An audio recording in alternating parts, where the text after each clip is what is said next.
Nagsisimula ang pelikula sa ating bida na si Juwita, isang plus-sized na babae na sinusubukan ng iba't ibang part-time na trabaho upang suportahan ang kanyang may sakit na ama. Ginagampanan niya ang papel ng isang phone sex operator sa gabi upang bigyang kasiyahan ang mga ligaw na pantasya ng mga lalaki sa online. At sa araw, nagtatrabaho siya bilang isang mga awit sa background para sa isang label ng musika.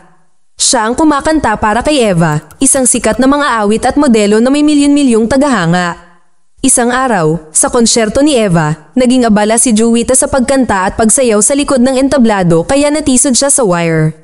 Nakaapekto ito sa performance ni Eva sa front stage dahil nagli-lip-sync lang siya sa mga kanta ni Juwita. Ngunit bago pa man mahalata ng mga manonood, mabilis na bumangon si Juwita at nagpatuloy sa pagkanta. Pagkatapos ng konsyerto, pinagsabihan ni Eva ang kawawang babae dahil sa pagtatangka nitong sirain ang kanyang pagganap. Pinagalitan niya ito at ininsulto pa ang kanyang itsura na sinasabing siya ang mas superior. Maari lamang humingi ng tawad at tanggapin ni Juwita ang kanyang pagkakamali. Gayunpaman, ang production manager na si Andre ay humanga sa kanyang pagganap na nagpapagaan sa kanyang kalooban. Napag-alaman na matagal na siyang crush ni Juwita. Pinahahalagahan ni Andre ang kanyang trabaho at niyakap pa siya bilang tanda ng pasasalamat. Ito ay labis na ikinatuwa ni Juwita dahil ito ang unang pagkakataon na lumapit si Andre sa kanya. Nang maglaon, habang naghahapunan kasama ang kanyang matalik na kaibigang si Yara, patuloy niyang binabanggit ang pangalan nito. Gayunpaman, naniniwala si Yara na maraming babae si Andre, lalo na ang mga modelong tulad ni Eva, na nakapila sa kanya. Iminungkahi niya na huwag kunin ni Juwita ang kanyang magiliw na mga galaw bilang positibong senyales mula sa kanya. Nang marinig niya ang kanyang mga salita, naalala ni Juwita ang isang pangyayari noong kolehiyo kung saan nagustuhan niya ang school hunk sa kanyang paaralan. Nagkunwari siyang may gusto sa kanya para lang pagsamantalahan siya nito. Ang kanyang positive signal ay isang taktika lamang para magawa niya ang kanyang proyekto. Dahil dito, nabalisa si Juwita at nagsimulang umorder ng mas maraming pagkain.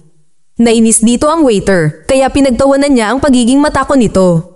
Ngunit hindi makayanan ni Yara ang mga bastos na pananalita nito kaya ipinagtanggol niya ang matalik na kaibigan. Habang pauwi, ang mga babae ay kumuha ng magkatugmang mga tato sa kanilang mga likod bilang simbolo ng kanilang matatag at mahabagin na pagkakaibigan. Kinabukasan pagkatapos ng trabaho, inalok ni Andre si Juwita na ihatid siya sa kanila. Excited niyang tinanggap at inimbitahan pa siya sa kanyang birthday celebration party. Habang nasa biyahe, nagkukwentuhan sila tungkol sa trabaho at sa kanilang personal na buhay.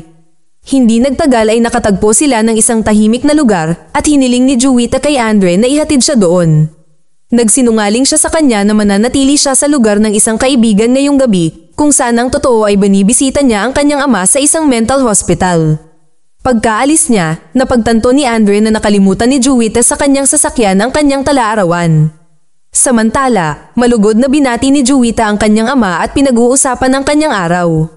Nabatid na siya ay nagkaroon ng sakit sa pag-iisip at nanlumo matapos ang pagpanaw ng kanyang ina. Tuwing dinadalaw siya ni Juwita, pakiramdam niya ay bumalik ang kanyang asawa dahil lagi niya itong napagkakamalan na siya. Gayunpaman, hindi ito pinapansin ni Juwita. Sa halip ay niyakap niya ito at ipinahayag na natupad na niya ang kanyang pangarap na maging isang mga awit. Kinaumagahan, nakakita si Juwita ng isang kahon ng mga regalo na naiwan ng isang tao. Ito ay isang napakagandang pulang damit na may card na nagtuturo sa kanya na isuot ito ng gabing iyon sa birthday party ni Andre. Sa pag-aakalang siya ang nagpadala, excited niyang ibinahagi ito kay Yara. Napansin ng kaibigan niya na kakaiba ang sitwasyon ngunit hindi na siya masyadong nagsasalita dahil mukhang kinikilig si Juwita. Nang gabing iyon, pinuntahan ni Juwita si Andre sa pagdiriwang ng kanyang kaarawan. Suot ang napakagandang damit, lumapit siya sa kanya at nagpasalamat sa regalo. Gayunpaman, mukhang walang ideya si Andre tungkol dito. Sa sandaling iyon, dumating si Eva sa eksena, suot ang parehong damit. Tinignan siya ng lahat ng tao sa party at ang kanilang mga mata ay nakatutok sa kanya. Si Eva pala ang nagpadala ng damit kay Juwita para sadyang ipahiya ang malaking katawan nito. Ito ay nagiiwan sa ating kaawa-awang bida na nagdadalamhati at mapahiya na nagudyok sa kanya na umalis ng lugar na umiiyak. Sa resulta ng pampublikong kahihiyan na ito, si Andre ay nagalit at inakusahan si Eva na parang bata dahil sa pag-uugali nito. Hindi pa rin siya nagpapakita ng pagsisisi at nagmumungkahi na tanggalin nila si Juwita sa trabaho. Pero ipinagtanggol siya ni Andre dahil may talent daw siya kahit hindi siya kasing ganda ng iba. Sa kasamaang palad, narinig ni Juwita ang kanilang pag-uusap at na-misinterpret na pinag-uusapan siya ni Andre ng masama. Lubhang nalungkot, bumalik siya sa bahay at nagpa siya na gawin ang hindi dapat gawin.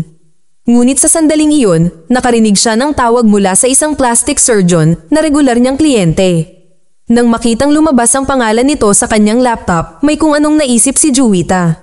Kinabukasan, bumisita siya sa klinika ng doktor at nagpa siya na ayusin ang kanyang katawan. Ipinaalam sa kanya ng surgeon na ang pamamaraan ay magtatagal at ang gastos ay napakamahal. Gayunpaman, mabilis siyang nag-alok ng diskwento nang magbunyag ng sikreto si Juwita, siya ang phone sex operator na matagal na niyang kachat. Pagkatapos mag-schedule ng appointment para maging isang magandang babae, binisita ni Juwita ang kanyang ama sa ospital. Sinabi niya sa kanya na siya ay mawawala saglit at nangakong aalagaan siya pagkatapos niyang bumalik. Lumipat ang eksena sa araw ng operasyon kung saan dumaan si Juwita sa isang serye ng mga malawak na pamamaraan. Nang matapos na ito, ipinaalam sa kanya ng doktor na magtatagal ang proseso ng pagpapagaling. Dahil dito, nawala si Juwita nang hindi nagpapaalam sa sinuman na ikanalito ng kanyang matalik na kaibigan at nag-alala. Napilitan din sina Eva at Andre na kanselahin ng maraming palabas at ihinto ang pagre-record ng paparating na album. Nang hindi na makatiis si Eva, nagpa siya siyang hanapin si Juwita. Dumating siya sa kanyang apartment ngunit wala siyang nakitang tao doon. Sa karagdagang inspeksyon, natuklasan niya ang isang larawan ni Juwita kasama ang kanyang ama at kasama din ang isang dokumento sa ospital. Dahil dito, hinala niya na pumunta si Juwita sa ospital para makipagkita sa kanyang ama. Pagkalipas ng 3 buwan, natapos na ni Juwita ang kanyang pagbabago at ibang-iba na ang hitsura. Siya ngayon ay nagbago sa isang nakamamanghang babae at naabot ang pamantayan ng lipunan. Habang nasa biyahe papuntang mall, naaksidente siya sa sasakyan. Mabilis na lumabas ng sasakyan si Juwita at nag-alok na ayusin ang nasirang bahagi. Buti na lang at nabigla ang binata sa kagandahan nito kaya nagpa siya itong babaan ang boses nito. Isang pulis pagkatapos ay dumating sa pinangyarihan upang malutas ang issue, gayunpaman, siya rin ay nabighani sa kanya. Bagamat walang mabigat na kaso si Juwita, iginiit ng opisyal na pumunta sa istasyon para ayusin ang mga bagay. Ipinakita niya ang kanyang ID na nagtatampok sa kanyang lumang hitsura, ngunit ayaw maniwala ng mga opisyal na siya ang parehong tao. Tinawagan ni Juwita ang kanyang matalik na kaibigan para tulungan siya. Gayunpaman, kahit si Yara ay hindi siya nakikilala hanggang sa makita niya ang katugmang tato sa kanyang likod. Pagkatapos ay kinumpirma nila ang ID at sa wakas ay naayos ang issue. Palibhas ay muling nakasama ang kanyang kaibigan pagkaraan ng mahabang panahon, ipinaliwanag ni Juwita kung bakit kinailangan niyang sumailalim sa operasyon at kung paano ito nakatulong sa kanya upang maituwid ang kanyang buhay. Di nagtagal, ang kasintahan ni Yara, si John, ay dumating sa eksena at magiliw siyang binati. Tinanong niya kung sino ang magandang babae at nagsinungaling si Yara na ito ang kanyang bagong kaibigan na si Angel. Itinago din niya ang katotohanan na siya ay sumailalim sa operasyon. Gusto ni Juwita ang pangalan kaya napagdesisyonan niyang tawagin ang sarili na Angel mula ngayon. Samantala, si John, na isang medikal na opisyal sa pamamagitan ng propesyon, ay nagdadala kay Yara ng pampababa ng timbang na gamot gaya ng dati. Dahil gusto pala niyang mas pumayat pa, nang idahilan niya ang kanyang sarili para sa isang tawag, kinumbinsi ni Juwita ang kanyang kaibigan na huwag uminom ng gamot.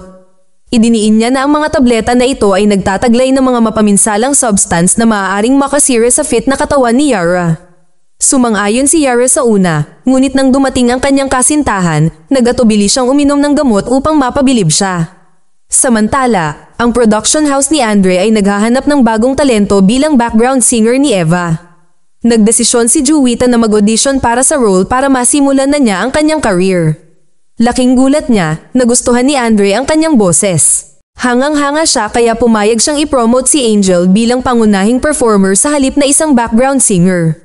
Di nagtagal, inilunsad ni Juwita ang kanyang bagong kanta na umaakit sa puso at kaluluwa ng mga mahilig sa musika sa buong Indonesia.